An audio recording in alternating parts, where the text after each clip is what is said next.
তোর হারানো উট পাবি না। লোকটি ডেকে বলে, বাদশা নামদার, আমার হারানো উট যদি আপনার ছাদের মাথায় জীবনে খুঁজলে না পাওয়া যায়, তাহলে আমি একটি কথা কি আপনাকে বলবো। বলে, বল, কি বলতে চাইছিস? বলে, গোলাপ ফুলের পাপড়ির উপরই মখমলের চাঁদের উপরে সারা জীবন শুয়ে থাকলে আল্লাহকেও কোনোদিন পাবেন না। জোরে বলা যাবে না সুবহানাল্লাহ? আমার উট যদি আপনার ছাদের মাথায় না পায়, মখমলের চাদরের উপরে ফুলের পাপড়ি দিয়ে ঘুমালে জীবনে কোনোদিন আপনি আল্লাহকে পাবেন না। বাদশা বলে, ওরে, আল্লাহকে পেতে গেলে কোথায় যেতে হবে? বলে, বিবি বাচ্চার মায়া ছাড়তে হবে, ফুলের বিছানা পরিত্যাগ করতে হবে, ঝোপঝাড় জঙ্গলে চলে যেতে হবে, যেখানে দুনিয়ার কিছু নাই, সেখানে গেলেই মাবুদকে আপন করা সম্ভব হয়। সংক্ষেপ কথা, সংক্ষেপ আলোচনা। বড় কদিবতী বাদশা ইব্রাহিমের আধার, গভীর রাত্রি, বিবি বাচ্চা ঘুমিয়ে রয়েছে। ও বাচ্চা ছেলেটারে গালে ও গালে চুমা দিল। বয়স মাত্র তার 6 মাস। 6 মাসের বাচ্চাটার গালে চুমা দিয়ে একটা কম্বল বগল দাবাই করে নিয়ে, মাঘ মাসের শীত, আস্তে আস্তে রাজদরবার থেকে বেরিয়ে পড়েছে। গায়ে একটা ছেঁড়া জামা, পরনে একটা ছেঁড়া লুঙ্গি, বগলে একটা নতুন কম্বল। তার কম্বলটা বগল দাবাই করে নিয়ে শীতের হাত থেকে নিষ্কৃতির জন্য বেরিয়ে পড়েছে রাজ সিংহাসন রাজদরবার ছেড়ে রাস্তায় বেরিয়ে পড়েছে। মাথায় তার, ও ভাইজান, এমন করে টুপি, মুখে ছিল তার দাড়ি, হাতে একটা থলি, একটা লাঠি, দেখলে মনে হয় একজন ভিক্ষুক। ভিক্ষুকের বেশভূষায় রাস্তায় বেরিয়ে পড়েছেন তিনি। কিছু দূর যেতে না যেতে রাস্তার ধারে লক্ষ্য করে দেখেন একজন সাধারণ ভিক্ষুক পথিক রাস্তার ধারে শুয়ে রয়েছে। মাঘ মাসের শীতে একটা ছেঁড়া কম্বল তার গায়ে লাগানো রয়েছে। তবে কম্বলটা মাথার দিকে টেনে দিলে পায়ের দিকে কিছুটা আলগা হয়ে যায়, আবার পায়ের দিকটা ঢেকে দিলে মাথার দিকটা আলগা হয়ে যায়। লোকটা মাঝখানে করে রেখে দিয়েছে কম্বলটা, দুই মাথায় শরীরের কিছু জায়গা আলগা। বাদশা ইব্রাহিম আদম বলে, আল্লাহ, দরজা জানালা লাগি মখমলের চাদরি 40 মণ ফুলের পাপড়ি দিয়ে কত নামি দামি কম্বল গায়ে দিয়ে রাতের বেলা ঘুমায়। আর আমার দেশের একজন সাধারণ প্রজা, সাধারণ মানুষ, এই রাস্তার ধারে ঘর নাই, কিছু নাই, প্রচন্ড শীতে একটা ছেঁড়া কম্বল গায়ে লাগিয়ে এখানে শুয়ে শুয়ে ঘুমায়। কম্বলটা পায়ের দিকে টেনে দিলে মাথার দিকে আলগা হয়ে যায়, মাথার দিকে টেনে দিলে পায়ের দিকে আলগা হয়ে যায়। না জানি এর কত কষ্ট হয়। হায় রে, দৃশ্য দেখি আমার হৃদয়টা কেঁপে উঠলো। বাচ্চার বগল দাবায় যে নতুন কম্বলটা ছিল, আস্তে আস্তে ওই রাস্তার প্রতীকীর সেরা কম্বলটা তুলে নিয়ে নিজের বড় লম্বা নতুন কম্বলটা ওর গায়ে চাপিয়ে দিয়ে দিয়ে সেরা কম্বলটা ভাঁজ করে নিয়ে বগল দাবাই করে নিয়ে সোজা চলে গেলেন তিনি ভাইজান জঙ্গলের ভিতরে। হাজরাতে বলক অধিপতি বলকের জঙ্গলের ভিতরে ঢুকে গেলেন, গহীন জঙ্গলের ভিতরে। যিনি আমার স্রষ্টা, যিনি আমার প্রভু, প্রভুকে আমার আপন করতে হবে। দুনিয়ার সংসার জীবনের সুখ ভোগ পরকালে কোনোদিন আমাকে মুক্তি দিতে পারবে না। পরকালের মুক্তির জন্য আমাকে একটা স্পেশাল ব্যবস্থা করতে হবে। সেই ব্যবস্থার চিন্তা নিয়ে বিবি বাচ্চা রাজদরবারে রাজ সিংহাসন ছেড়ে দিয়ে চলে গেলেন তিনি জঙ্গলের ভিতরে। লম্বা জীবনে তার, আমি সংক্ষেপ যেটা আপনাদের কাছে বলতে চাইছি সেটা হলো এই, ভাইজান পরের দিন রাজদরবারে আর বাদশা যায় না, মন্ত্রী মহোদয়রা তাকে, বাদশা আসে না, বিচার আচার কে করবে? রাজদরবারে খবর দেয়া হলো বাদশা কেন আসে না? বলে তিনি তো চলে গেছেন। বলে কই চলে গেল? বলে সকাল থেকে তাকে দেখছি না, কোথায় গেল? খোঁজ খোঁজ খোঁজ, চতুর্দিকে খোঁজ খবর নেওয়া হলো, বাদশার কোনো সন্ধান নাই। দেশ বিদেশে খোঁজ খবর নেওয়া হলো, তারও কোনো সন্ধান পাওয়া গেল না। এভাবে মন্ত্রী মহোদয়েরা বাদশা ছাড়া হয়ে দেশের প্রজাদের উপকারের জন্য তারা নিজেরাই রাজত্ব পরিচালনা শুরু করে দিল। 6 মাসের বাচ্চাটা দিনের পরে দিন রাজদরবারে বাড়ি হতে শুরু করলো, বড় হতে শুরু করলো। বড় হতে হতে হতে হতে 12 বছর কাল বয়স যখন হয়ে গেল, প্রাপ্তবয়স্ক হয়ে গেল। প্রাপ্তবয়স্ক হওয়ার পরে মন্ত্রী মহোদয়রা বলল, এতদিন অযোগ্য ছিল তার ছেলে, এই জন্য আমরা এই রাজত্ব পরিচালনা করেছিলাম। ছেলে যখন প্রাপ্তবয়স্ক যোগ্য, 12 থেকে 12.5 বছর বয়স হয়ে গেছে, এখন একে রাজদরবারে বসিয়ে দিই, যুক্তি বুদ্ধি যা দেওয়ার দরকার আমরা সবাই দিয়ে দেশের প্রজাদের শান্তির পরিকল্পনা করব। তার বাবা বোধহয় আত্মহত্যা করে মারা গেছে, কিংবা পাগল হয়ে কোথাও কোনো দেশে চলে গেছে, আজও পর্যন্ত তার কোনো খোঁজ খবরও নাই। ছেলেটাকে রাজদরবারে বসিয়ে দেওয়া হয়েছে। মন্ত্রী মহোদয়রা যুক্তি পরামর্শ দিয়ে রাজত্ব কি করে চালাতে হয় এ শিক্ষা দীক্ষা তাকে দেবে। ছেলে রাজদরবারে বসেই বলল, শোনো, আমার আব্বা জিন্দা না মৃত এই খবরটা আগে আমাকে দিতে হবে। বাবা যদি জিন্দা থাকি আমি তার রাজসিংহাসনে বসার উপযুক্ত নই, পিতা যদি জিন্দা না থাকে তাহলে আমি রাজদরবারে রাজসিংহাসনে বসে জনগণের কল্যাণের চিন্তা নেব। আমার আব্বার খোঁজটা একটু ভালো করে নিয়ে এসো তোমরা। বলে, কোথায় কোন জায়গায় যাব? দেশ বিদেশ ঘুরে ঘুরে দেখলাম, কোথাও তার সন্ধান পেলাম না। বলে, আমার আব্বা পশু শিকার করতে বড় ভালোবাসতেন। মায়ের মুখে গল্পে শুনেছে 10 দিন 15 দিন অন্তর অন্তর জঙ্গলে পশু শিকার করতে যেতেন। তোমরা একবার জঙ্গলটা তন্ন তন্ন করে ঘুরে এসো। মন্ত্রী মহোদয়রা নতুন বাদশার হুকুম তামিল করে জঙ্গলের ভিতরে গেলেন বাদশার খোঁজ খবরের জন্য। যে জঙ্গলে হিংস্র জীব জন্তুদের বসবাস, এদের হাত থেকে নিষ্কৃতির জন্য বিভিন্ন অগ্নি অস্ত্র নিয়ে চলে গেল তারা। শত শত মানুষ দলবদ্ধ ভাবে জঙ্গলের ভিতরে ঘুরে ঘুরে দেখছেন কোথায় কোনো জায়গায় কোনো লোকজন আছে নাকি। আল্লাহ আল্লাহ প্রেমিক খোদা ভক্ত যারা হয় এরা নির্জন জায়গাটাই পছন্দ করে নিয়ে মাবুদের নামের জপ জিকির করে করে এরা প্রভু ভক্ত হয়। জোরে বলুন সুবহানাল্লাহ। ইতিহাসের পৃষ্ঠালকা গলে দেখা যায় ফুরফুরা সিলসিলার প্রতিষ্ঠাতা যিনি মুজাদ্দিদে জামান আবু বকর সিদ্দিকী রাহমাতুল্লাহ আলাইহি, তিনি তার জীবন ইতিহাসে 22 বছর কাল তিনি ধনপতার ঝোপের ভিতরে বিবি বাচ্চার মায়া ছেড়ে আমার মাহবুদের নামের জপ জিকির করে করে তিনি আল্লাহ আল্লাহ প্রেমিক হয়েছিলেন। জোরে বলুন সুবহানাল্লাহ। যখন দুনিয়ার মানুষ শান্তির ঘুমে ঘুমিয়ে যায়, যে ব্যক্তি আল্লাহকে আপন বানাতে চায় নিজের ঘুমকে আরাম করি মাহবুদের সন্তুষ্টির রাত জেগে জেগে নির্জনে বসে বসে আল্লাহর নামের জপ জিকির করে, এরাই তাড়াতাড়ি খোদা ভক্ত হয়। ইতিহাসের পৃষ্ঠায় এসেছে সুলতানুল আউলিয়া বাইজিদ বোস্তামির নাম আপনারা অনেকে শুনেছেন। সুলতানুল আউলিয়া ওলিদের বাচ্চা হিসাবে পৃথিবীতে যিনি সুনাম অর্জন করেছিলেন এই লোকটির নাম হলো বাইজিদ বোস্তামি রাহমাতুল্লাহ আলাইহি। আমার মাহবুদকে আপন করার জন্য, খোদাকে বাস করার জন্য তিনি বোস্তাম নগরের জঙ্গলের ভিতরে ঢুকে এক গাছের গোড়ায় বসে বসে 12টি বছর কাল আমার আল্লাহর নামের তাসবিহ পড়েছিলেন। জোরে বলুন সুবহানাল্লাহ। সুবহানাল্লাহ, আলহামদুলিল্লাহ, কালেমা শরীফ, দোয়া জিকির আজকার, আলহামদুলিল্লাহ, আল্লাহু আকবার, এই তাসবিহ পড়তে পড়তে 12টি বছর কাল অতিবাহিত করলেন বাইজিদ বোস্তামি। 12 বছর পর একদিন মনে মনে চিন্তা ভাবনা করলো, আমি 12 বছর দুনিয়া আয়েশ আরাম পরিত্যাগ করলাম, লোকজনের এমন করে সঙ্গে কথাবার্তা পরিত্যাগ করলাম, লোকালয়ে ছেড়ে দিলাম, গভীর জঙ্গলের ভিতরে গাছের গোড়ায় বসে বসে রাত দিন 24 ঘন্টা মাহবুদের উপাসনায় আমি মত্ত ছিলাম। না জানি আল্লাহ আমার উপরে কতটা সন্তুষ্ট খুশি হয়েছে, আসমান থেকে আমার জন্য কোনো করুণা রহমত কোনো দয়া পাঠাবে কিনা একটু আসমানের দিকে তাকিয়ে দেখি। গাছের তলায় বসে বাইজিদ বোস্তামি রাহমাতুল্লাহ আলাইহি আসমানের আকাশের দিকে একটু তাকালেন। 12 বছর খোদারে খুশি করলাম, আল্লাহ আমার জন্য কোনো নেয়ামত বড় কোন কিছু পাঠায় কিনা একটু উপরের দিকে তাকিয়ে দেখি। এই মনে করি উপরের দিকে যাই নজর করে তাকিয়েছেন, আর ওই গাছের ডালে বসেছিল একটা কাক পাখি। কাক পাখিটারও পায়খানার বেগ লেগেছে সেই মুহূর্তে, আর কাক পাখিটা গাছের ডালে বসে পায়খানা ছেড়ে দিয়েছে। আর পায়খানাটা পড়বি না পড়বি বাইজিদ বোস্তামির মুখে পড়ে সারা মুখটা এমন করে ভাইজান মেখে গেছে। উপরের থেকে পায়খানা মুখে পড়ে সারা মুখটা ফ্র্যাকচার হয়ে গেছে, পায়খানা সারা মুখে লেগে গেছে।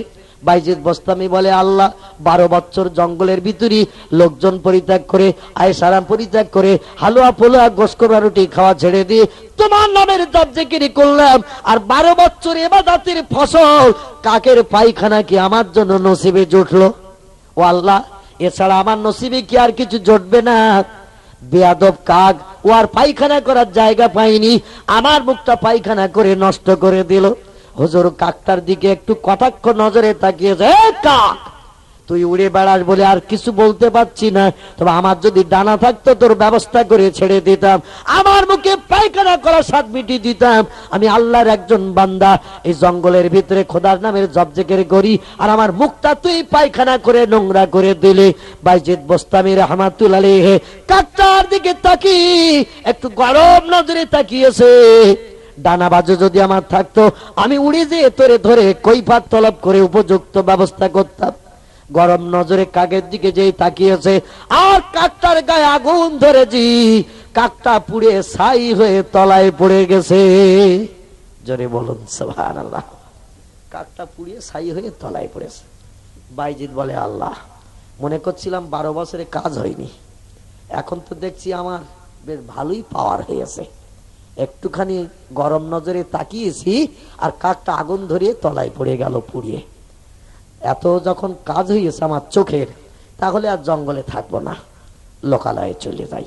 কেউ যদি আমার সঙ্গে বেয়াদবি করে, কেউ যদি আমার সঙ্গে ঝামেলা করে, কেউ যদি আমার কথার খেলাপ করে, তো ওদের দিকে ওই রকম কাকের মতো গরম নজরে তাকাবো, পুড়িয়ে পুড়িয়ে সব কমপ্লিট করে দেব, একটারও দুনিয়ায় আর বাঁচতে দেব না। 12 বছরে যখন চোখের এইরকম একটা পাওয়ার হয়ে গেল, তাহলে পাওয়ারের মর্যাদা দিতে হবে আমার। আর জঙ্গলে থাকবো না। কাজ যদি না হতো তাহলে আরো কিছুদিন থাকতাম। কাজ যখন হয়ে গেছে, তাকালেই যখন আগুন ধরে যায়, দুনিয়ায় যে একটু কারামতটা দেখাই। বাইজিদ বোস্তামি রাহমাতুল্লাহ আলাইহি জঙ্গল থেকে এবার লোকালয়ে চলে আসছেন তিনি। চলতে চলতে চলতে চলতে এক পাহাড়ি এলাকায় এসেছেন, জঙ্গল ছেড়ে এক পাহাড়ি এলাকায় এসে গেছেন। বিকাল বেলা হযরত বাইজিদ বোস্তামি রাহমাতুল্লাহ আলাইহি পাহাড়ির কিনারা দিয়ে হেঁটে হেঁটে আসছেন। লোকালয়ের দিকে মানুষের কাছে একটু কারামাত দেখাবেন, তাই চোখের পাওয়ারের অ্যাকশন দেখাবেন তিনি। দেখা গেল কি জানেন, হযরত বাইজিদ আকাশের আসমানে সূর্যের দিকে তাকিয়ে দেখলো বেলা অপরাহ্ন হয়েছে, তখন সন্ধ্যা হব হব ভাব। সূর্যটা পাহাড়ের মাথার কাছে চলে গেছে, কিছু সময় বাদেই সূর্য পাহাড়ের নিচে নেমে যাবে, সন্ধ্যার ঘন ঘটা নেমে আসবে, মাগরিবের নামাজের সময় হয়ে আসবে। কিন্তু এখনো তো আমার আসরের নামাজ পড়া হয়নি। বিকালবেলা চলতে চলতে অনেক দূর এসেছে, সূর্য পাহাড়ের নিচে ঢলে গেলে সন্ধ্যা হয়ে আসলে মাগরিবের নামাজের সময় হবে, আসরের নামাজটা তো এখনো পড়া হয়নি। তাহলে আর দেরি নয়, অপরাহ্ন যখন ঢলে গেছে আসরের নামাজটা পড়ে নি। বাইজিদ বোস্তামি রাহমাতুল্লাহ আলাইহি আসরের নামাজ পড়ার জন্য পরিকল্পনা নিলেন, কিন্তু মনের ভিতরে তার সন্দেহ হলো, আমার দেহটা পাক আছে কিনা, ওযু আছে কিনা। দেহ যদি নাপাক হয় আর নাপাকি অবস্থায় ইবাদত বন্দেগী অবসান করলি, আল্লাহর ইবাদত করলি, বিশেষ করে নামাজ আদায় করলে লোকটা কাফের সাব্যস্ত হয়। বসিরহাটে আল্লামা এ বাংলা রুহুল আমিন রাহমাতুল্লাহ আলাইহি তরিকত দর্পণের ভিতরে লিখেছেন, কোন মানুষ বেওযু অবস্থায় যদি নামাজ আদায় করে, এমন করে দেহ যদি নাপাক থাকে, ওই অবস্থায় যদি নামাজ পড়ে, লোকটা সঙ্গে সঙ্গে কাফের হয়ে যাবে। বেওযু অবস্থায়, নাপাক অবস্থায় যদি কোন ব্যক্তি কোরআন শরীফ স্পর্শ করে, ওই লোকটাও কাফের সাব্যস্ত হয়। হযরত বাইজিদ যাতে খোদাদ্রোহী না হয়, এজন্য চিন্তা ভাবনা শুরু করলেন, অজু আছে কিনা। খেয়াল নাই তার অজু আছে কিনা। বলে, খেয়াল যখন নাই, স্মরণে নাই, এজন্য আমার অজু করার দরকার। কিন্তু এই পাহাড়ি এলাকায় আশেপাশে চতুর্দিকে তাকায়, কোনো পানি আছে কিনা। পানি থাকলে পানি দিয়ে অজু করে নেব, আসরের নামাজটা কায়েম করব, তারপরে পথ চলবো। মাগরিবের নামাজের সময় হলে আবার মাগরিবের নামাজ পড়বো। লোকালয়ে যখন যাব, চোখের গরমটা তখন দেখাবো। বাইজিদ চতুর্দিকে তাকাচ্ছে, পানির কোনো নিশানা পায় না। হযরত বাইজিদ বলে, পানি যদি না পাই তাহলে তায়াম্মুম করে নি, অন্তত আমি নামাজটা আদায় করে নি। ইসলাম শরিয়াতে বলা হয়েছে, পানির ব্যবস্থা যদি কোথাও পাওয়া না যায়, পাক মাটি নিয়ে ওযুর মতো ব্যবহার করলে ওটা দেহ পাক হওয়ার উপায় হয়। জোরে বলুন সুবহানাল্লাহ। তবে পানি যদি থাকে, তায়াম্মুম তখন মানুষের জন্য বৈধ নয়। আগে দেখতে হবে পানি আছে কিনা। না পাওয়া গেলে পাক মাটিতে হাত ঘষে, এমন করে ভাইজান মাথা মোছে করা, চেহারা মোছে করা, কিনে পর্যন্ত মোছে করা, পায়ের গাঁটনু পর্যন্ত মোছে করা, এটা করলেই লোকটার দেহ পাক হয়ে যায়। ও কোরআন তেলাওয়াত করতে পারবে, নামাজ আদায় করতে পারবে। হুজুর বলে, পানি যদি না পাই তাহলে এবার দেখি পাক মাটি নিয়ে তায়াম্মুম করি। সামনের দিকে তাকিয়ে দেখে ওই তো অদূরে একটা দুচালা ঝুপড়ি নজরে দেখা যায়। ছোট্ট একটা ঘর তো ওই দেখা যাচ্ছে দূরে।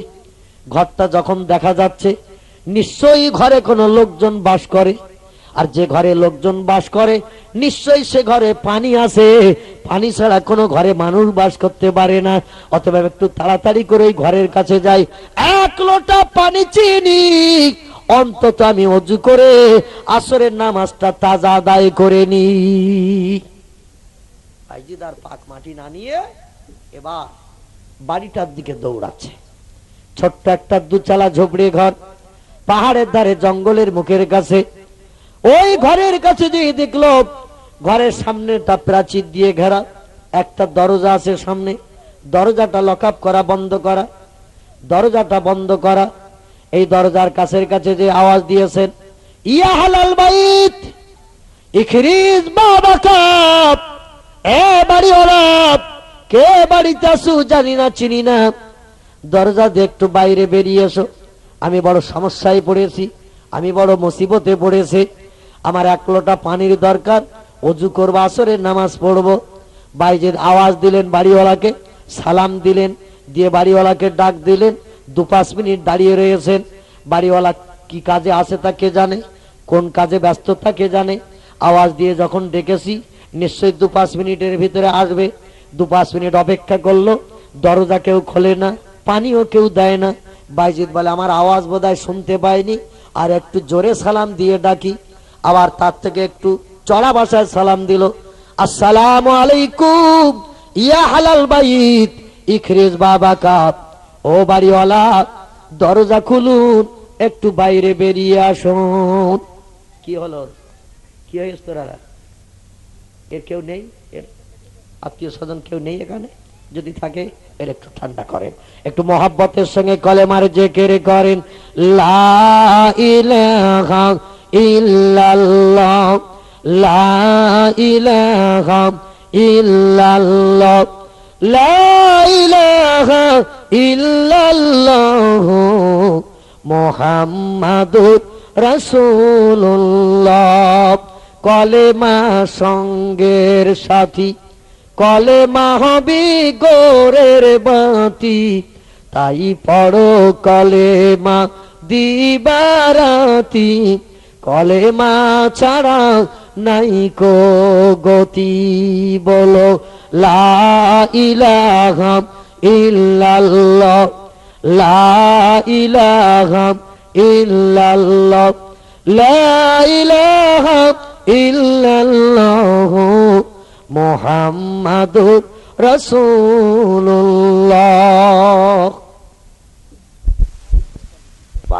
একটু চড়া ভাষায় আওয়াজ দিলেন, আসসালামু আলাইকুম ইয়া আহলাল বাইত ইখরিজ বাবাকা, এ বাড়িওয়ালা সালামটুকু গ্রহণ করুন, দরজা দিয়ে একটু বাইরে বেরিয়ে আসুন, বড় মুসিবতে বিপদে পড়েছি, এক লোটা পানি লাগবে, আসরে নামাজ পড়বো, উজু করবো। তাই 2-5 মিনিট দাঁড়িয়ে থাকলো, কেউ দরজা খোলে না, সালামের উত্তর দেয় না।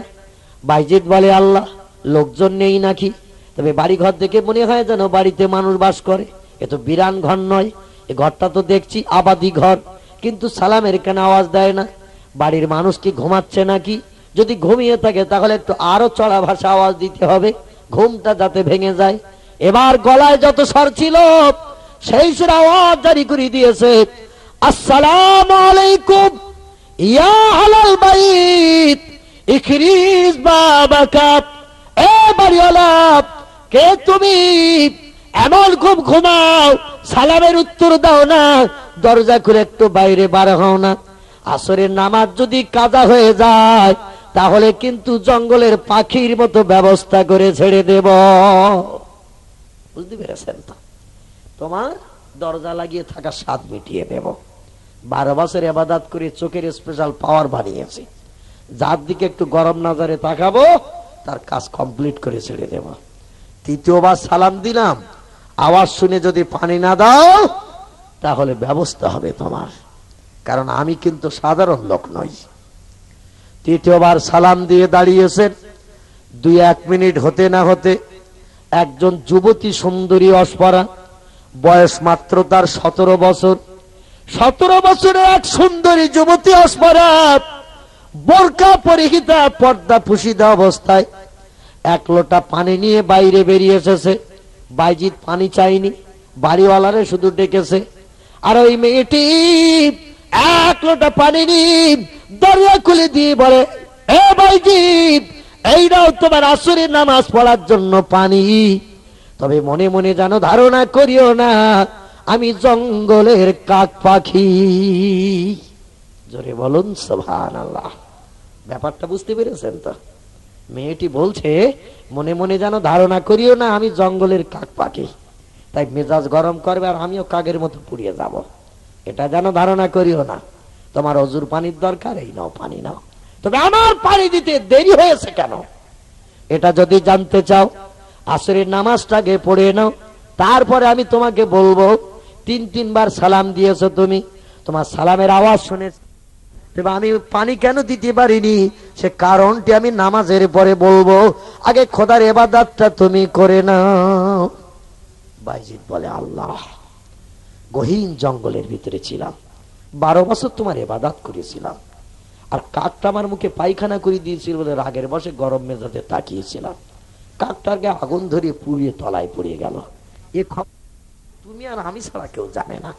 আর এই অল্প বয়স্ক একটা সুন্দরী মেয়ে একিনে 1 লোটা পানি দেয় আর বলে, আমার যেন মনে করিও না যে আমি জঙ্গলের কাক পাখি, তোমার গরম কোথায় মরে যাবে তার ঠিক নাই, আমার একটা পশমের ক্ষতি করার ক্ষমতা নাই। জোরে বলুন সুবহানাল্লাহ। বাইজিদের নামাজ মাথায় উঠেছে, তখন চিন্তা করছে, আল্লাহ, আমার সেই কাক মরা খবরটা এরে বা দিল কে? আবার এ বলছে তোমার গরম কোথায় মরে যাবে তার ঠিক নাই, অজু করো, এই নাও পানি নাও। পানি দিতে দেরি হয়েছে কেন জানতে চাইলে নামাজের পরে হবে। বাইজিদ বলে, আগে খোদার ইবাদতটা করিয়ে নেই, তারপরে জিজ্ঞাসা করবো ওরে যে আমার সালামের আওয়াজ যখন 3 বার শুনলো তো আগে পানি দিলেও তো আমি আর মেজাজ গরম করতাম না, বা কাগের মতো পুড়িয়ে মারবো এ চিন্তা ভাবনাও নিতাম না, তো আগে কেন দিল না পানি, নামাজটা একটু পড়ে নেই। বাইজিদ বস্তামে 1 লোটা পানি নিয়ে ওযু করলো, আসরের 4 রাকাত ফরজ নামাজ আদায় করে নিল। নামাজ পড়ে ডাইনে বামে সালাম ফিরি, ও তাসবিহ পড়া তখন মাথায় উঠেছে, ডেকে বলে, মা, ও মা জননী, ও বাড়িওয়ালি, একটুখানি বাইরে এসো মা, তোমার সঙ্গে দুটো কথা না বলে আমার মগজের চিন্তা দূর করতে পারছি না। জোরে বলুন সুবহানাল্লাহ। মেয়েটি বলে, বাইজিদ রে, মা বলে আমাকে যখন তুমি ডেকেছ তাহলে দরজা খুলে দিচ্ছি, ভিতরে এসো, তোমার সঙ্গে কথা বলতে আমার আর ভয় নাই, তবে আমাকে যদি দিদি বলে ডাকতি, বোন বলে সম্বোধন করতে, তাহলে কিন্তু আমি দরজা খুলতাম না, কারণ বোন বলে ডাকলে পরে আবার সে বউ হয়, দিদি বলে ডাকলে অনেক সময় উপকারে কাজে লেগে যায়, কিন্তু মা বলে ডাকলে আর কোনো কাজে লাগে না। জোরে বলুন সুবহানাল্লাহ। আমাদের ছেলেরা যখন রাস্তায় বেরিয়ে যায়, লাল শাড়ি হলুদ শাড়ি দেখলেই কেউ বা দিদি কেউ বা বউ বলে ডাকে, কারণ কাছের কাছে আসলেই 2-4 কথা বললেই যদি একবার আপন করা যায় অনেক কিছু লাভবানি নসিবে জুটবে, অসুবিধা নাই। সন্তোষপুর মির্জাপাড়ার ছেলেরা ভালো, এরা কোনোদিন পুটু বলে না, দিদি টিদি বলে না, ম্যাডাম ট্যাডাম বলে না, এরা সব মা বলেই ডাকে। মা বলে ডাকলে দুনিয়ার সব আনন্দ দূর হয়ে যায়। জোরে বলুন সুবহানাল্লাহ। মেয়েটি বলে, বাইজিদ রে, আমাকে মা বলে যখন সম্বোধন করেছো, আমি তোমাকে বেটা হিসাবে সম্বোধন করি, আর ছেলে মায়ের কখনো ক্ষতি করতে পারে না, একটু জোরে বলুন সুবহানাল্লাহ। ও বাইজিদ, এই বাড়িতে এখন আমি একা, এ বাড়িতে লোকজন আর কেউ নাই, এ বাড়িওয়ালা যিনি তিনি জঙ্গলে গেছেন কাঠ কাটতে, ইনি হলেন বাড়িওয়ালা কাঠুরিয়া, আমি হলাম তার বউ। জোরে বলুন সুবহানাল্লাহ। বাইজিদ রে, আমার বিয়ে হয়েছে মাত্র 11 মাস, আমি এই বাড়ির নতুন বউ, আমার বিয়ে হয়েছে মাত্র 11 মাস, এখন 1 বছর পূর্ণ হয় নাই, আমার বয়স মাত্র 17। আমার বাবা এই গরিব দুঃখে কাঠুরিয়ার সঙ্গে আমাকে বিয়ে দিয়েছে, 11 মাস হলো। কাঠুরিয়ার জায়গা নাই, জমি নাই, কোন আম বাগান, জাম বাগান, খেজুর বাগান নাই, ব্যাংক ব্যালেন্স, টাকা পয়সা কিছু নাই। কাঠুরিয়া প্রতিদিন সকালবেলা জঙ্গলে কাঠ কাটতে যায়, জঙ্গলে কাঠ কেটে বিকালে বাজারে নিয়ে যায়, বাজারে কাঠগুলো বিক্রি করি, যা দুটো পয়সা হয় ওই পয়সা দিয়ে জবগম কিনে সন্ধ্যার পরে বাড়ির দরজায় রওনা দেয়। আমার স্বামী যখন জঙ্গলে কাঠ কাটতে যায়, এই বাড়ির দায়িত্বটা আমার কাঁধে দিয়ে যায়, যাতে মালমাত্তা যা কিছু আছে এর কোনো খেয়ানত না হয়। আমানাতের দায়িত্ব নিয়ে বাড়ির মালমাত্তা গুলো আমি পাহারা দিয়ে রাখি। আমার শ্বশুর নাই, শাশুড়ি নাই, দেওর নাই, ননদ নাই, ভাসুর নাই, কেউ নাই, এই বাড়ির মাত্র 2 জন প্রাণী। তবে স্বামী সারাদিন বাড়ি থাকে না, সারাদিন বাড়ির দায়িত্ব পালন করতে হয় আমার। জোরে বলুন সুবহানাল্লাহ। বাইজিদ বলছে, মা, ও মা জননী, আমি একটা কথা জিজ্ঞাসা করব তোমাকে, সেটা হলো এই যে আমি সালাম দিয়েছিলাম প্রথম, আমার সালামের আওয়াজ কি তুমি শুনেছিলে? বলে হ্যাঁ। বলে দ্বিতীয়বার সালাম দিয়েছিলাম, তুমি কি আওয়াজ শুনেছিলে? বলে হ্যাঁ। বলে তাহলে প্রথম দ্বিতীয়বার সালাম দিলাম, আওয়াজ শুনে কেন পানি দাও নাই? মেয়েটি ডেকে বলে, বাইজিদ রে, কোথাকার কে এসেছে, দরজা খুলে বিপদে পড়বো নাকি আমি? ও বাইজিদ, এই জন্য তোমার প্রথম সালামের আওয়াজ আমি উত্তর দিতে পারি নাই। তারপরে আরেকটি ব্যাপার হলো, তুমি যখন ঘরের দরজায় দাঁড়িয়ে সালাম দিচ্ছ পানির জন্য, আমি জানি তোমার 1 লোটা পানির দরকার, ওযু করবে, আসরের নামাজ পড়বে, কিন্তু ওই লক্ষ্য করে দেখো, ওই যে একটা পাহাড় দেখা যায়, ওই পাহাড়ের থেকে ঝর্ণার পানি নামছে। প্রতিদিন ওখান থেকে বিকালে সন্ধ্যার আগে আমি বাড়ির প্রয়োজনীয় পানি আনতে যাই। ও বাইজিদ, খোদার নেয়ামত, ওই ঝর্ণার পানি রাত-দিন 24 ঘন্টা জোরে জোরে নিচে পড়ে, এমন করে নহর হয়ে নদীর সঙ্গে মিশে চলে গেছি। ওই স্বচ্ছ পরিষ্কার পরিচ্ছন্ন পানি সন্ধ্যার আগে বিকালে আমি বাড়ির প্রয়োজন মেটাতে আনতে চলে যাই। তুমি যখন ঘরের দরজায় এসেছো, আমি ঝর্ণার কিনারায় গিয়েছিলাম পানি আনতে। প্রথম যখন সালাম দিয়েছো, আমি তখন কলসিতে পানি ভরছিলাম। আমি তখন ঘরের ভিতরে ছিলাম না, এই বাড়ি তখন খালি ছিল। তুমি সামনের দরজায় দাঁড়িয়ে, আর আমি পিছনের দিককার দরজা খুলে ঝর্ণার পানি আনতে গিয়েছিলাম। সদর দরজা খুলি না, না জানি কোনো বিপদ মুসিবত হয় কিনা। একাকি আমি, যুবতী সুন্দরী, 17 বছর বয়স আমার, 1 বছরও পূর্ণ হয় নাই বিয়ে, বাচ্চা কাচ্চা এখন আমার কিছু হয় নাই। এজন্য স্বামীর হুকুম তামিলের জন্য ইজ্জতের হেফাজতের দায়িত্ব পালনের চিন্তা করে। ও বাইজিদ, কলসি ভরে পানি পুরিনি। এবার যখন আমি রওনা দিয়েছি বাড়ির দিকে তোমাকে পানি দেব বলি, আর তখনই তুমি দ্বিতীয়বার সালাম দিয়েছো গো বাইজিদ। দ্বিতীয়বার যখন সালাম দিয়েছো, কলসি ভরে পানি নিয়ে আমি বাড়ির দিকে তখন রওনা দেওয়ার পরিকল্পনা নিয়েছি, কিন্তু তাড়াতাড়ি এসে যেতাম, তৃতীয়বার তোমাকে সালাম দিতে হতো না, দ্বিতীয় সালামে হয়তো পানিটা দিয়ে দিতাম। ওই যে 5-7 মিনিট 10 মিনিট দেরি করেছিলে তুমি, সালাম দিয়ে চুপ করে দাঁড়িয়েছিলে, আমার বাড়ি ফিরতে একটু লেট হয়ে গেল। আমি ওই ঝর্ণার ধারে দাঁড়িয়ে দাঁড়িয়ে আমার বোনের বাড়ির একটু খোঁজ খবর নিচ্ছিলাম। ও বাইজিদ, ঝর্ণার ধারে দাঁড়িয়ে পানি পুরিনি, বাড়ি আসার সময় আমার বোনের বাড়ির একটু খোঁজ নিচ্ছিলাম। এখান থেকে পায়ে হেঁটে 6 মাসের দূরের রাস্তা, আমার একটি বোনের বাড়ি আছে বাইজিদ। আমি বোনের বাড়ির দিকে আমার খবরটা নেওয়ার জন্য অন্তরের চোখটা আমি চালিয়ে দিয়ে দিলাম, দিয়ে দেখে আমার বোনের বাড়ি রান্নাঘরে আগুন ধরে গেছে, কাঠ জ্বলতেছে। আমার বুবু জানো বিকাল বেলা আমার মতো পানি আনতে বাইরে বেরিয়ে গেছে, উনানে রান্না চাপিয়ে দিয়ে, আর কাঠ জ্বলতে জ্বলতে বাইরের কাঠগুলো আগুন ধরে রান্নাঘর ধরে গেছে, দাউ দাউ করে রান্নাঘর জ্বলতে শুরু করে দিয়েছে। পাড়া প্রতিবাসীর এসে দাঁড়িয়ে দাঁড়িয়ে দেখে এমন কোনো ব্যবস্থা নাই যে আমার বোনের ঘরটা নিভায়। আশেপাশে কোনো পুকুর পুষ্করিণী নাই, পানি নাই। আমার বুবু জান দৌড়িয়ে চলে গেছি দূরে পানি আনার জন্য। দূরে বুবু জানো খবর রাখে না, আমি তার বোন ওই ঝর্ণার ধারে দাঁড়িয়ে লক্ষ্য করে দেখলাম আমার বোনের ঘরটা আগুন জ্বলছে। আমি ওটা পছন্দ করে নাই, তাই ঝর্ণার পানি হাতে করিনি, আমি 3 বার ছিটিয়ে দিয়েছিলাম। ছিটিয়ে দেওয়ার কারণে আমার হাতের পানিতে আল্লাহ আমার বুবু জানের রান্নাঘরের আগুনটা নিভিয়ে দিয়েছে। জোরে বলুন সুবহানাল্লাহ। বাইজিদ বলে, মেয়েটার মাথাটা গরম হয়ে গেল নাকি? এ পাগল টাগল হয়ে গেল নাকি?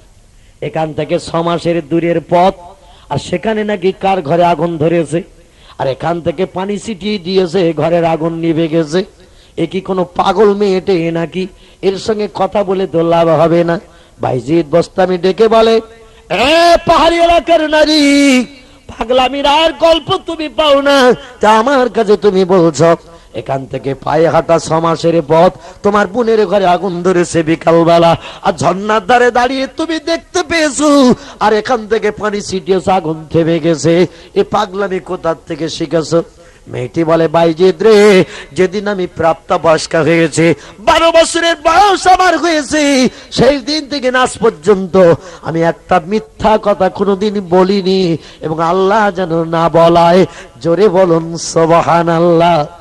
যেদিন আমি প্রাপ্তবয়স্কা হয়েছে, সাবালিকা হয়েছে যেদিন থেকে, সেই দিন থেকে আমি জীবনে পণ করেছি মিথ্যা কথা কোনোদিন বলবো না।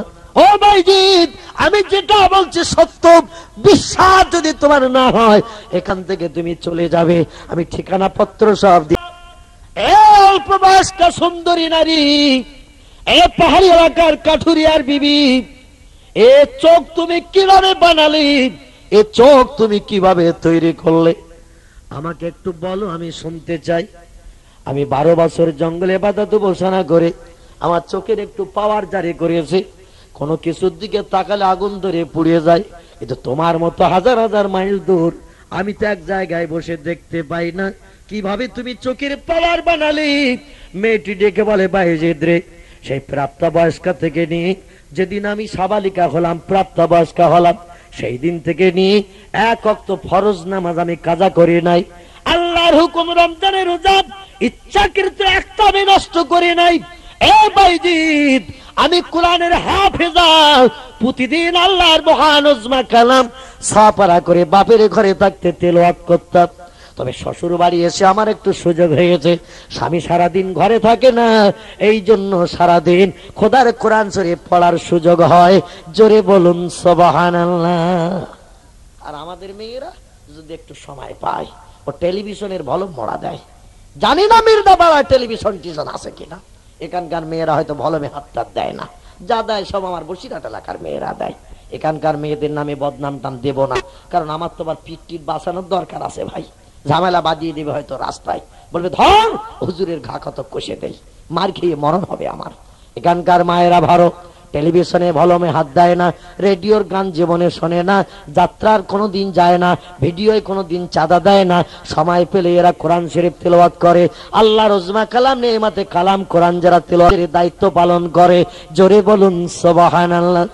মেয়েটি বলে, বাইজিদ রে, সেই অভ্যাস থেকে শ্বশুর বাড়ি এসেছি, 11 মাস আমার শ্বশুর বাড়ির বয়স হয়েছে।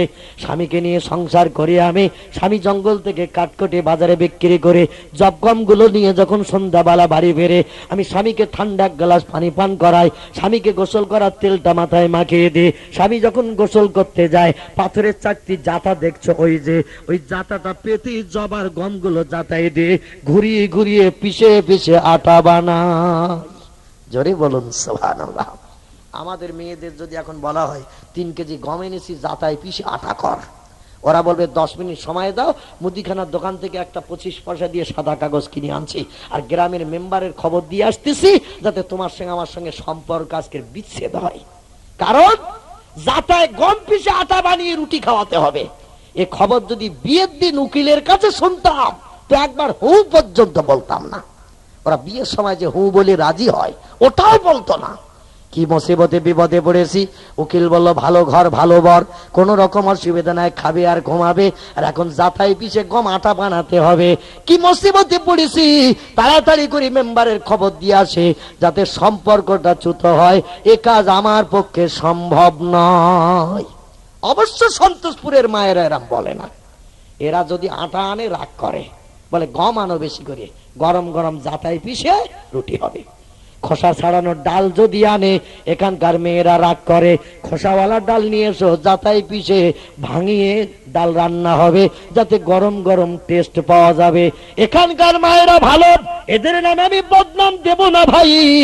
আল্লাহর মাহবুবা বান্দি বলে যাতাই পিছে গমগুলো আটা বানাই, তারপরে আমি খামির করে রুটি তৈরি করে আমার স্বামীকে বসিয়ে বসিয়ে খাওয়াই। স্বামীর খাওয়া দাওয়া শেষ হয়ে গেলে সকালের জন্য 3 খানা রাখে, কারণ কাটকাটা কাজ বড় কষ্টের কাজ, কাটকাটা কাজটা বড় কষ্টের কাজ। সকালের জন্য 3 খানা রাখি, যদি তারপরে 1 খানা বেশি হয় আমি সেদিন খাই। আর সকালের 3 খানা রাখার পরে যদি আর না থাকে, আল্লাহ সন্তুষ্টির জন্য পানি পান করে আমি নফল রোজা রেখে যাই। জোরে বলুন সুবহানাল্লাহ। স্বামী কষ্ট ভাবে কাটতেছে, এজন্য স্বামী সকালে 3 খানা রুটি রেখে দিয়ে যদি বাকি আর 1 খানা থাকে সেদিন আমি খাই, আর যেদিন না থাকে আল্লাহকে খুশি করার জন্য পানি পান করে আমি নফল রোজা রাখি। আমাদের দেশের মেয়েদের খেতে দেবেন না 3 দিন, দেখবেন অবস্থাটা কিরাম হয়, আসমান ভেঙে পড়বে মাথায়, কাক বসতে দেবে না ঘরের চালে, মুসিবত কি হবে তার ঠিক নাই। মেয়েটি বলে বাইজিদ রে, এভাবে আমি স্বামীকে সেবা করি, আমার স্বামীকে রুটি খাওয়িয়ে সন্তুষ্ট করি, বিছানা মাদুর তৈরি করি, ওই মাদুরি বিছানায় স্বামীকে শুইয়ে আমি মাথা টেপতে থাকি, পাকার হাওয়া দিয়ে দিয়ে তার ঘুম পাড়ানোর চেষ্টা করে। ক্লান্ত পরিশ্রান্ত হয়ে এসেছে আমার স্বামী ঘরে, আমার দায়িত্ব তাকে সেবা করে ঘুম পাড়ানো। স্বামী যখন ক্লান্ত দেখে নি আমার সেবায় ঘুমিয়ে পড়ে, আমি যখন বুঝি ঘুমিয়ে পড়ে স্যার চৈতন্য নাই, ওর আর ভাইজান হোশ নাই, আমি ওই সময় স্বামীর পাশ থেকে উঠেছি, জায়নামাজের পাটিটি পাশের পাতে পেতে ভোর পর্যন্ত আমার মাহবুবকে খুশি করার জন্য তাহাজ্জুদের নামাজে দাঁড়িয়ে দাঁড়িয়ে আমার খোদাকে আমি খুশি করি। জোরে বলুন সুবহানাল্লাহ। স্বামী যত সময় না ঘুমায় তত সময় স্বামীকে ঘুম পাড়ানোর জন্য আমি চেষ্টা চালাই। স্বামী যে ঘুমিয়ে পড়ে আর তো কোনো সেবা করার দরকার স্বামীর নাই, তখন আমি আমার মাহবুবকে খুশি করার জন্য জায়নামাজের পাটিটা পেতে রাত ভোর দাঁড়িয়ে দাঁড়িয়ে আল্লাহর কোরআন শরীফ তেলাওয়াত করে করে আমি তাহাজ্জুদের নামাজ পড়ি।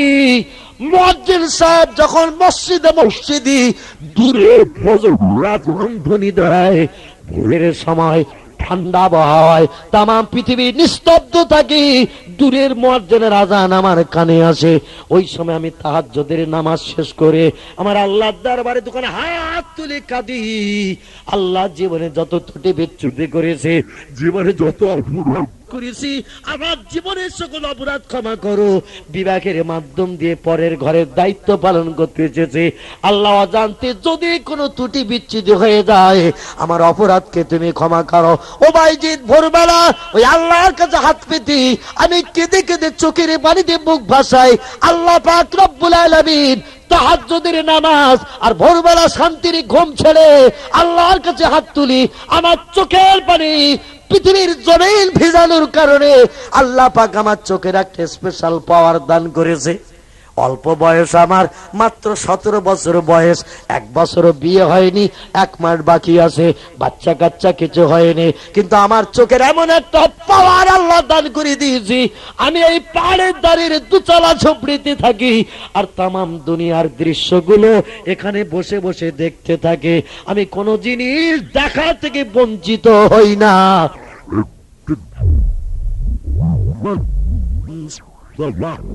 আল্লাহ তুমি যে জঙ্গলের পাখির দিকে গরম নজরে তাকিয়েছিলে, ঝুপড়িতে বসে বসে আমি তা দেখতে পেয়েছিলাম।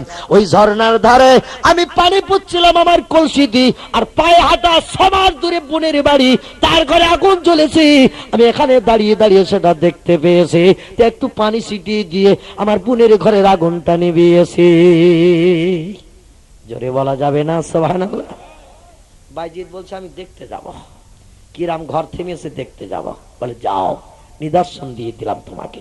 বাইজিদ চলতে চলতে চলতে চলতে সেখানে সেই গ্রামে যে হাজির হয়েছে, যে দেখি রান্নাঘরে কিছুটা পোড়া কিছুটা ভালো। পাড়া প্রতিবাসীদের জিজ্ঞাসা করে ব্যাপার কি?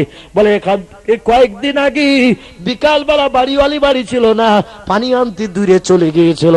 এখন তো বাড়ি বাড়ি টিউবওয়েল, বাড়ি বাড়ি পুকুর পোষ করে নি, সে যুগে কিন্তু টিউবওয়েলের বালাই ছিল না, সে যুগে পানি আনতে মেয়েদের দূরে দূরে যেতে হতো। ভাই হযরত বাইজিদ বুস্তামি রাহমাতুল্লাহ আলাইহি বলছেন, বলে খবরটা কি বলো না? বলে এইরকম একটা কাণ্ড ঘটে গেল, দাউ দাউ করে আগুন জ্বলছে, আমাদের ঘরেও পানি নাই, পানি দিয়ে আগুনটা নিভাবো। দাঁড়িয়ে দাঁড়িয়ে দাঁড়িয়ে দেখতে শুরু করেছিলাম, হঠাৎ করে রান্না করে আগুনটা দপ করে নিভে গেল। আমরা ব্যাপারটা কিছু বুঝতে পারলাম না। বাইজিদ বোস্তামি বলে, ওগো এই মেয়েটির একটা বোন আছি, ওই বোস্তামনগরের জঙ্গলের ধারে পাহাড়ের কিনারা দোচালা ঝুপড়ি দিয়ে বাস করে, ওখান থেকে 3 বার হাতে করে পানি ছিটিয়ে দিয়েছে, তাই তার বোনের ঘরের আগুন নিভে গেছে। আর আমাদের যদি ঘরে আগুন লাগে, ফায়ার ব্রিগেড খবর দিতে হবে, হ্যালো তাড়াতাড়ি করে এসো। ফায়ার ব্রিগেড আসলো, মাঝে মাঝে দেখা যায় কমপ্লিট হয়ে গেছে। কথাটা ঠিক কিনা বলে? ফায়ার ব্রিগেড আসতে আসতে কাজ অনেক সময় কমপ্লিট হয়ে যায়। ও ভাইজান, আগুন নিভানো গাড়ি আস্তে আস্তে কাজ কমপ্লিট হয়, কারণ আমরা দুনিয়ার মানুষের উপকারের চিন্তা ভাবনা করি। খোদার তরফ থেকে তো কিছু পেতে চাই না, এই জন্য খোদার তরফ থেকে কোনো জিনিস আমাদের নসিবে জোটে না। একটু জোরে বলুন নাউজুবিল্লাহ, একটু জোরে বলুন নাউজুবিল্লাহ। মুসলমান ভাইরা আমার, দেখতে দেখতে রাত 3:30টার মতো হয়ে গেল। আপনারা বসে আছেন, আমিও গাড়ি চালিয়ে দিয়েছি। দিতে দিতে দিতে দিতে 2 ঘন্টার মতো হয়ে গেল। এজন্য শেষ রাত্রে আমি খুব বেশি আপনাদের কষ্ট দিতে চাই না। হযরতে বাইজিদ বুস্তামি রাহমাতুল্লাহ বলে, ও মা জননী, আমি এই যে চোখের পাওয়ারের মেজাজ গরমের চিন্তা ভাবনা নিয়েছিলাম, কিন্তু তোমার কাছে যে নিদর্শন পেয়েছি, এতে আমি আমার মেজাজ গরমটা ঠান্ডা করে নিয়ে নিয়েছি। জীবনে কোনোদিন কারো সঙ্গে আমি আর দুর্ব্যবহার করব না। জোরে বলুন সুবহানাল্লাহ। মুসলমান ভাইরা আমার, ইতিহাসের পৃষ্ঠালকা খুলে দেখা যায় আমাদের প্রিয় নেতা, প্রিয় নবী রাহবার কামলিওয়ালা হযরতে মুহাম্মদ রাসূলুল্লাহ সাল্লাল্লাহু আলাইহি সাল্লাম বললেন, দুনিয়ার মানুষেরা, আমি আল্লাহ শ্রেষ্ঠ নবী, সকল নবীদের শ্রেষ্ঠ আমি। আমার মর্যাদা সম্মান সকল মানুষের থেকে আল্লাহ শ্রেষ্ঠ করেছে, তাই আমাকে মাবুদকে বশ করতে, আমাকে আল্লাহকে আপন বানাতে 15 বছর সময় লেগেছে। হেরা পর্বতের গর্তের ভিতরে, হেরা পর্বতের মাথায় গুহার ভিতরে আমাকে সময় লেগেছে মাবুদকে বশ করতে 15 বছর ধরে। 15 বছর কেঁদে কেঁদে আমি চোখের পানিতে বুক ভাসিয়ে আমার আল্লাহকে আমি বশ করেছিলাম। আমার নবীকে যদি আল্লাহকে বশ করতে 15 বছর সময় লাগে, আমরা উম্মতে মুহাম্মাদি খোদাকে আপন করতে আমাদের সময় লাগবে কতদিন? একটু চিন্তা ভাবনা করেন এখানে বসে বসে। নবীকে যদি আল্লাহকে আপন বানাতে সময় লাগে 15 বছর কাল, 25 বছর বয়স থেকে নিয়ে 40 বছর বয়স পর্যন্ত বিবি ছাড়লেন, বাচ্চা ছাড়লেন, এমন করে তিনি সংসারের আয়েশারাম পরিত্যাগ করলেন আমার মাবুদকে আপন করার জন্য। 40 বছর যখন বয়স হয়ে গেল, আমার আল্লাহ পাক তখন নবীর উপর আসমানে ওহী দান করে নবীর চোখের পানি মোচনের দায়িত্ব নিয়েছিল। জোরে বলুন সুবহানাল্লাহ। মুসলমান ভাইরা আমার, বিশ্ব নবীকে যদি সময় লাগে মাবুদকে আপন করতে 15 বছর, আমরা সেই নবীর উম্মত, আমাদের সময় কত লাগবে খোদার করুণা প্রাপ্ত হতে গেলে? আজ একটু বসে বসে চিন্তা করেন। শুধু জুমার দিন মসজিদে জুমার নামাজ পড়বো আর আল্লাহর কাছে হাত তুলে বলবো, আল্লাহ 3 তলা বাড়ি করো, 20 লাখ টাকা ব্যাংক ব্যালেন্স করিও, 3 খানা গাড়ি বানিয়ে দিও, আমার আল্লাহ কি দেবে নাকি ভাই? শুধু জুমার নামাজ পড়বার খোদার কাছে দোয়া করব, আল্লাহ বলে তোর দোয়া চুলোই চলে যাবে বান্দা। ওইভাবে সপ্তাহে একদিন করে খেজুর গাছ কাটলে কাজ হবে না। আমাকে আপন বানিয়ে কিছু পেতে গেলে রাত দিন 24 ঘন্টা আমার সঙ্গে একটু বন্ধুত্ব গাঢ়তর তৈরি করতে হবে, আমার প্রেমিক প্রেমিকা বান্দা বান্দীদের আদর্শের মতো। জোরে বলুন না সুবহানাল্লাহ। আসুন আমরা দোয়া করব মাবুদের দরবারে, জীবনের কামনা বাসনা আশা আকাঙ্ক্ষা আমরা সকলে একটু জানাবো। আসুন আমাদের কারো বাবা, কারো বাবা, দাদা দাদি, আপনজন আত্মীয় স্বজন যারা নীরব নগর আসামি হয়ে আছে, তাদের আত্মার কল্যাণের একটু মাগফিরাত কামনা করি। সকলে আমার সঙ্গে দুখানা করে হাত উঠান, আল্লাহুম্মা আমিন।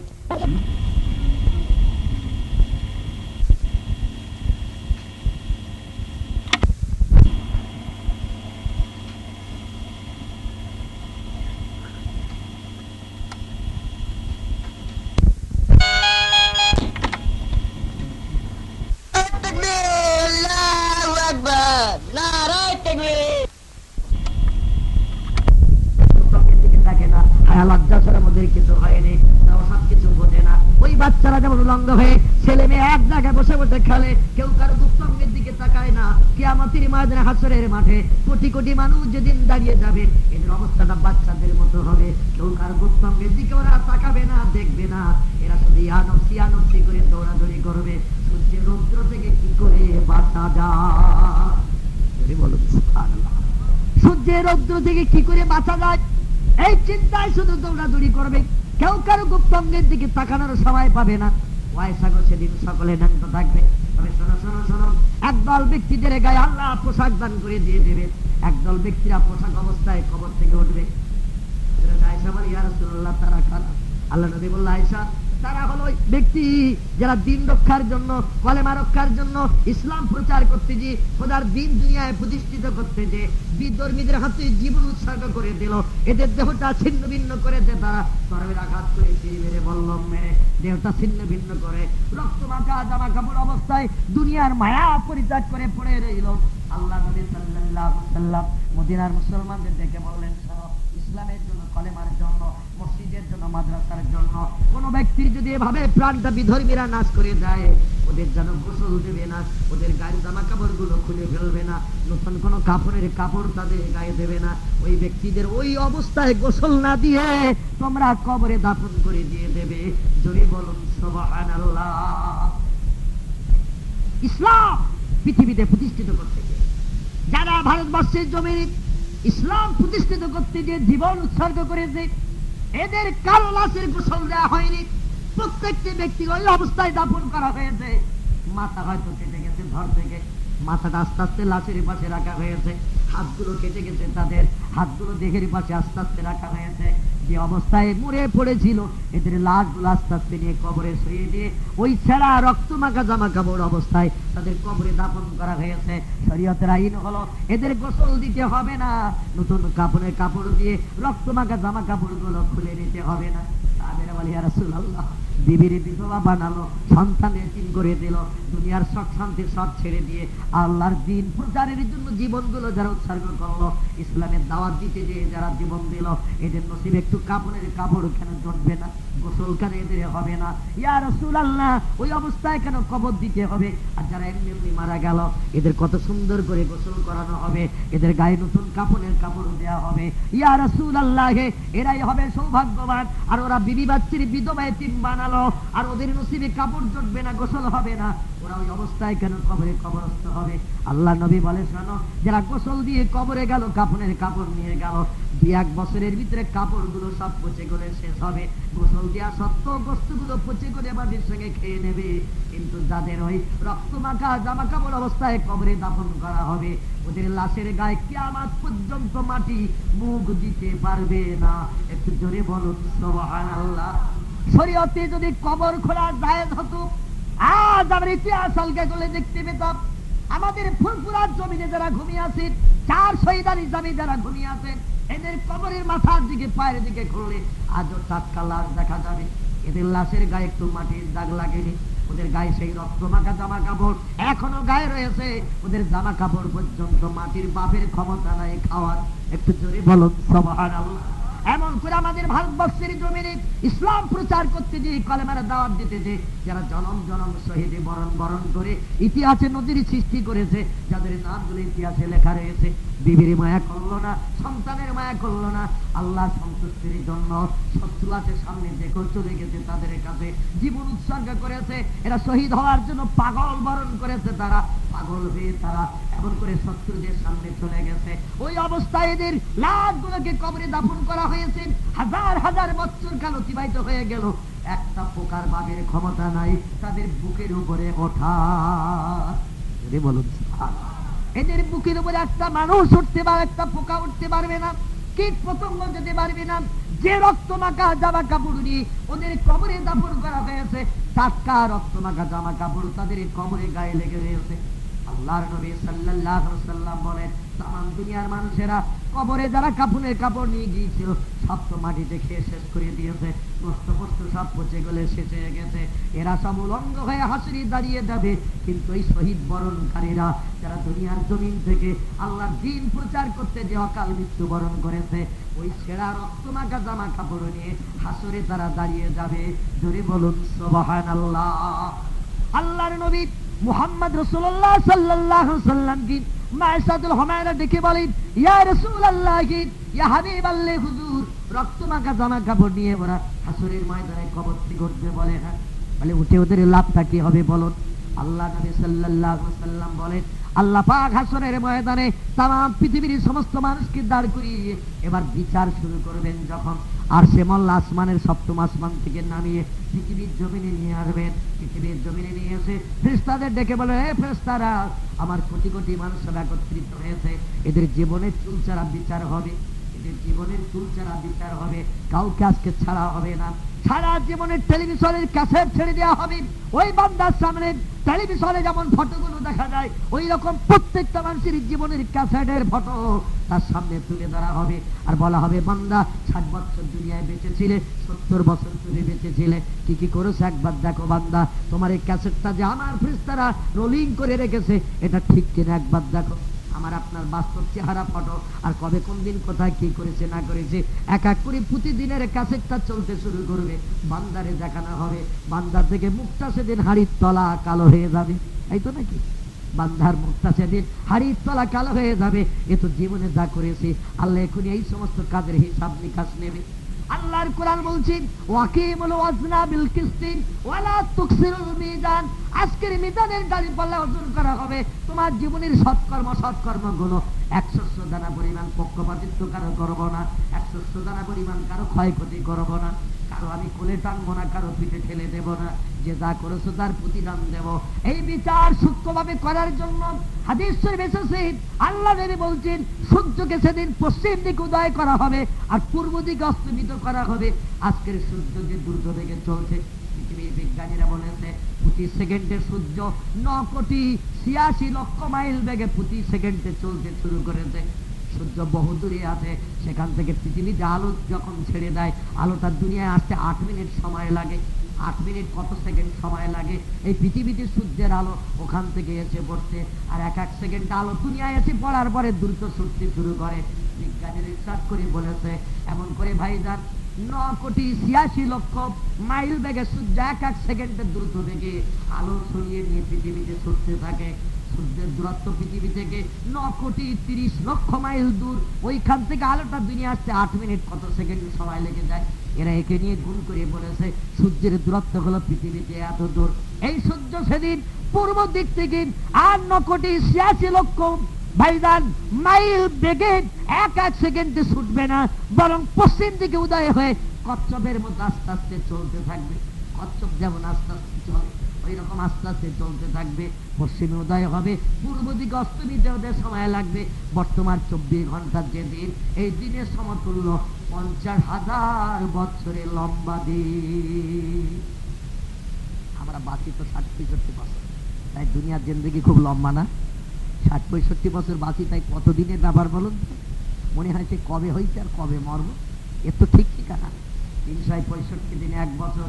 এই বছরটা পার হতে কত দিন যায়, কত সময় লাগে? একটা মাস পার হতে কত সময় লাগে? 24 ঘন্টার দিনটা পার হতে কত সময় লাগে? একটা মানুষ যদি বিপদে পড়ে থাকে, 24 ঘন্টা তার কাছে কতটা সময় লাগে একবার চিন্তা করো। কোনো মানুষ যখন সুখে থাকে, শান্তিতে থাকে, দিনটা যখন পার হয় তখন তার কত আনন্দ উপভোগ হয়। আর 50,000 বছর লম্বা দিন একটানা চলবে। মানুষের মাথার উপরে সূর্যের কিরণ এই পৃথিবীতে আগুন বিস্তার করতে থাকবে, আগুন বিস্তার করবে সেদিন। আর আল্লাহ তখন বিচার চালাবে, বিচার চালানো শুরু করে দেবেন। হাদিস শরীফে এসেছে, আল্লাহ নবী বলছেন, আল্লাহ আরশে আল্লাহর নামে এনে প্রথম বিচার স্টার্ট করার জন্য এবার ডাক দেওয়া শুরু করবে বান্দাদের। সর্বপ্রথম বিচার হবে যাদের, এরা হলো শহীদি মর্যাদা প্রাপ্তওয়ালারা। ধরে বলুন সুবহানাল্লাহ। নবী রাসূলদেরও তখনও বিচার হবে না, নবী রাসূলেরা তখনও দাঁড়িয়ে থাকবে হাজুরি। প্রথম বিচার হবে খোদার দিন প্রতিষ্ঠিত করতে যে, আল্লাহর দিন কায়েম করতে যে, মসজিদ রক্ষা করতে যে, মাদ্রাসা রক্ষা করতে যে, কোরআন বাঁচাতে যে, মাথার টুপি মুখের দাড়ি গায়ে লম্বা জামা রাখতে যে, যাদের জীবনগুলো শেষ হয়ে গেছে এদেরই বিচার শুরু হবে প্রথম। আল্লাহ নবী সাল্লাল্লাহু আলাইহি ওয়াসাল্লাম বলেন, আল্লাহ পাক ফেরেশতাদের ডেকে বলে, ফেরেশতারা সমস্ত মানুষ দেখছি উলঙ্গ ন্যাংট, কারো গায়ে কোনো জামা কাপড় নাই, কারো গায়ে কোনো জামা কাপড় নাই।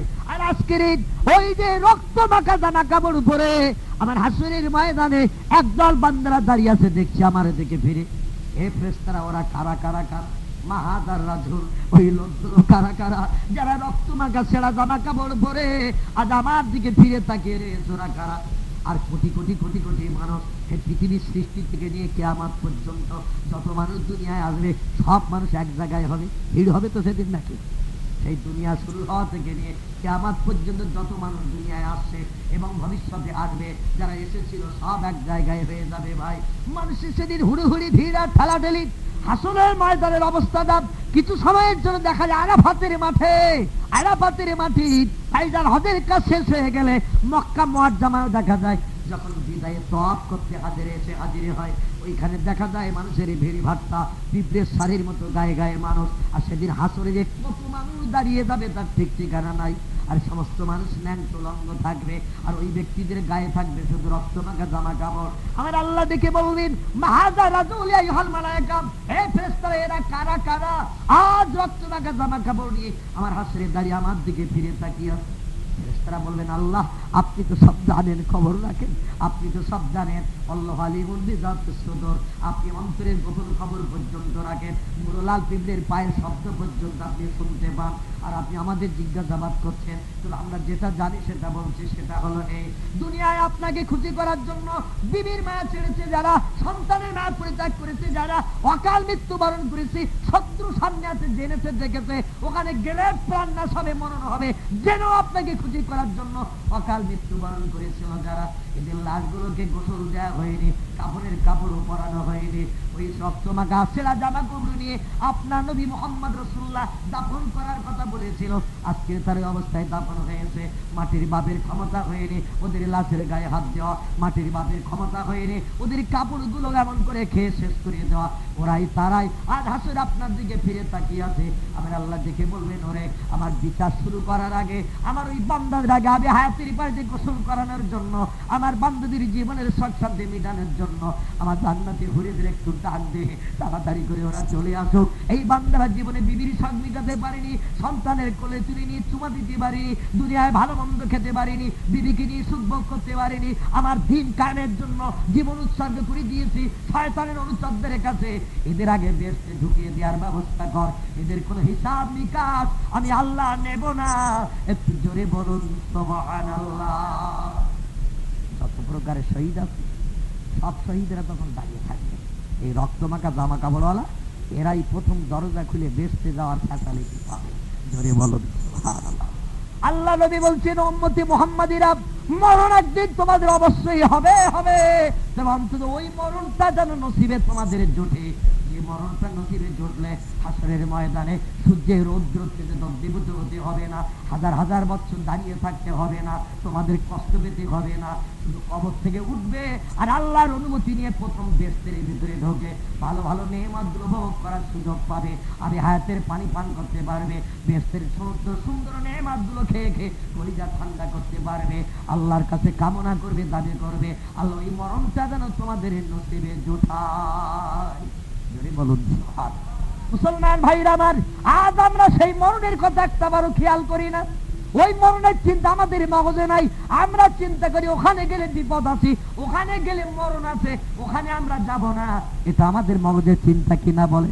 সেখানে আমরা যেতে চাই না, কারণ ওখানে গেলে মরণ হবে, বিপদ হবে, ওখানে যাব না। কিন্তু মরণ তো একদিন হবেই ভাই। তবে ভালো মরণটা নসিবে জুটিয়ে যদি চলে যেতে পারি, সেটাই হবে পরকালে আমাদের জন্য সব থেকে বড় সফলতা। একটু জোরে বলুন আমিন, একটু জোরে বলুন আল্লাহুম্মা আমিন। ও মুসলমান বন্ধুগণ, লম্বা চল আলোচনা নয়, দেখতে দেখতে 2 ঘন্টা হয়ে গেছে। দোয়া সবরে খানি করবো আমি।